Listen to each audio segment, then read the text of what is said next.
اس کا طریقہ بزرگوں نے بتایا ہے کہ اگر زنگ آ جائے تو روزہ مسلسل رکھنے سے دل کا زنگ دور ہو جاتا ہے۔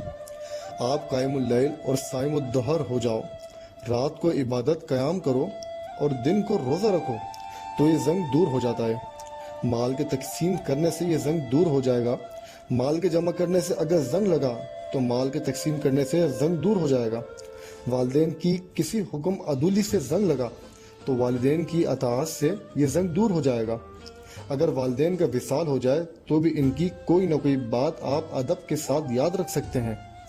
آپ لوگ سبب کے ساتھ الجھتے رہتے ہیں اور مسبب کو بھول جاتے ہیں، اسی لیے زنگ لگتا ہے۔ بس آپ لوگ اللہ تعالیٰ کی طرف رجوع کیا کرو تو اپنے کام اللہ کے سپرد کیا کرو۔ اللہ تعالیٰ کو آپ فقیر بن کر پوزیس نہیں کر سکتے، حاصل نہیں کر سکتے۔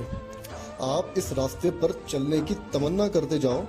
اللہ تعالیٰ جو ہے یہ تمنا کا نام ہے، ایک سفر کا نام ہے، اس میں منزل نہیں ہے۔ فانی کے لیے باقی کیسے حاصل ہو؟ بقا حاصل ہو سکتی ہے باقی کو۔ آپ کہاں سے حاصل کرو گے؟ چونکہ آپ فائنائٹ ہیں، آپ محدود ہیں، اسی لیے لامحدود کے ساتھ آپ کیسے تعارف حاصل کر سکتے ہیں؟ خالق تو اپنی مخلوق کو پہچانتا ہے، مخلوق اپنے خالق سے کیسے باخبر ہو سکتی ہے جو کہ سب کا خالق ہے؟ اگر آپ اپنی ساری زندگی کا مجموعی شعور حاصل کر لیں تو پھر بھی آپ نے مخلوق کا شعور حاصل کیا، مگر آپ کو تو اپنا آپ سمجھ نہیں آ رہا، پھر ٹوٹل انسانوں کی بات سمجھ نہیں آ رہی، یعنی ماضی کے انسان، حال کے انسان، مستقبل کے انسان، اور اگر تمام انسانوں کا شعور آپ کو مل بھی گیا تو یہ شعور ہوگا مخلوق کا شعور، اور وہ تو خالق ہے۔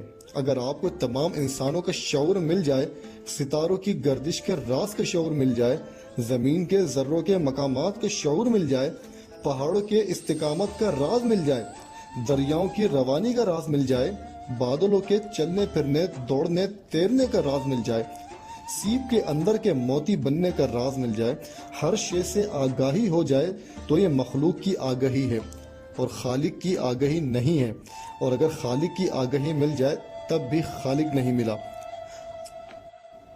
آپ بس ادھر ہی رک جاؤ اور کہو کہ بس ہمیں اتنی ہی سمجھ آئی کہ ہم اپنے خالق کو نہیں سمجھ سکتے، یعنی ہمیں سمجھ آ گئی ہے کہ ہم اللہ کو نہیں سمجھ سکتے، بس تو اپنی مہربانی فرما اور یہی ہمارے لیے کافی ہے۔ اگر اللہ ایسے شخص کو کہتا ہے کہ میں تمہیں اور بات بتاؤں تو وہ کہتا ہے نہیں، ہمیں تو اتنا ہی کافی ہے، اور اب ہمارا سجدہ تسلیم کر، ہم تیرا شکر ادا کرتے ہیں جو بھی تو نے ہمیں عطا کیا۔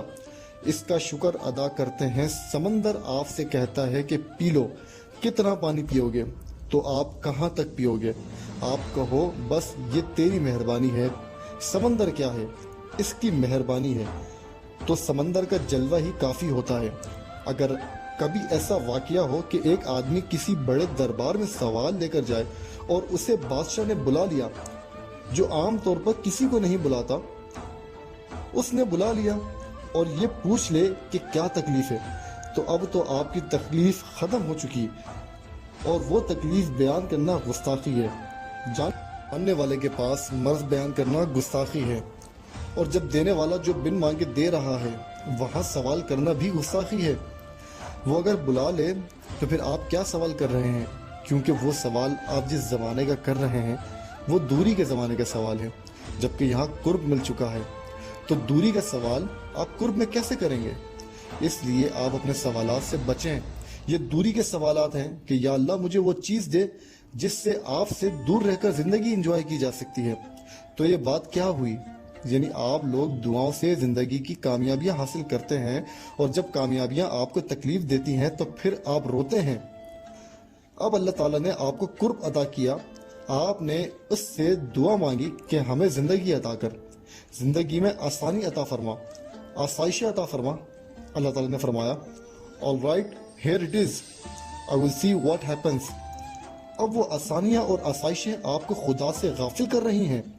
اب آپ کہتے ہیں کہ دل میں سکون نہیں ہے، تو اب سکون کدھر سے آئے گا؟ کیونکہ سکون عطا کرنے والی ذات سے آپ نے جدائی مانگی ہے۔ آپ کو ایک مثال ہے، کہانی سے بات آسانی سے سمجھ آئے گی۔ ایک شخص